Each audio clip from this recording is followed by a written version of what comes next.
welcome to the 2012 Master Games Game of the Year Awards. Just like last year, we will be counting down the top 5 video games of the year as voted by all of the RMG members of the past and even some of the present. But before we get into the hardcore list, here are the 7 honorable mentions. Up first is Persona 4 Arena, and quite a few RMG members are fans of the Persona series, so it's no surprise that when Persona 4 Arena came out earlier this year that they would jump all over it. With sprites that stay true to the original game and even the anime with a fun and very fast-paced fighting system, Persona 4 Arena is a great pickup for not only Persona fans but for fighting game players too. And what happens when Bioshock and Fallout have a bastard love child? Well, you get Dishonored, a very fun RPG-ish action-adventure game that came out during this year's hardcore gaming season. Personally, I wasn't going to pick up this game at all until the GameStop employees used their typical Jedi mind tricks and convinced me to buy it. And trust me, I was not disappointed. I can personally recommend checking this one out if you have the time and the money.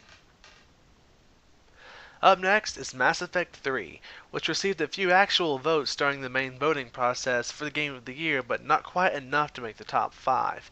This game wraps up the story of Shepard and really polishes and refines the Mass Effect engine.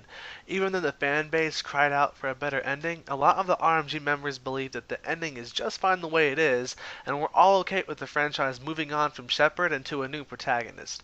Regardless, RPG fans and sci-fi gamers alike should definitely not neglect the finale to this trilogy. Up next is Oestrus Wrath. This game was definitely one of the most underrated games of the year. It's heavily based upon anime in the game's overall presentation, especially with how the story is actually presented in episode format with eye catchers and everything. The gameplay was simple, and the game was actually pretty short, but it was still a fun title. One of the most annoying things, though, is that the game was released without a proper ending, and gamers had to pay a few months later just to find out how the story ended. But overall, we had a fun time with the game and recommend everyone to get it, but only when the price drops. Up next is Borderlands 2, and this game has already won its fair amount of awards, and for a very good reason. Borderlands 2 is extremely fun, and it's even better when you play with friends. This open world, RPG/FPS game is a sequel to the appropriately named Borderlands and heavily polishes the game's engine to bring an incredibly fun experience to the gaming community. I can also personally recommend everyone checking this one out when they get the chance. Up next is Assassin's Creed 3. But before I get into what the group thinks, I want to let everyone know that before this one, I never actually played an Assassin's Creed game, and wasn't interested in this one until the E3 presentation sold me on it completely. And man, I feel really disappointed. However, this is our current big playthrough project for the main channel, and we're having more fun commentating than recording the game, which usually doesn't happen. Either way, the game is pretty solid on its own, and a lot of the other RMG members favor this one to the other games in the series. Now, fans of the series, if you haven't picked it up already, I don't know what you're waiting for, you'll definitely enjoy it.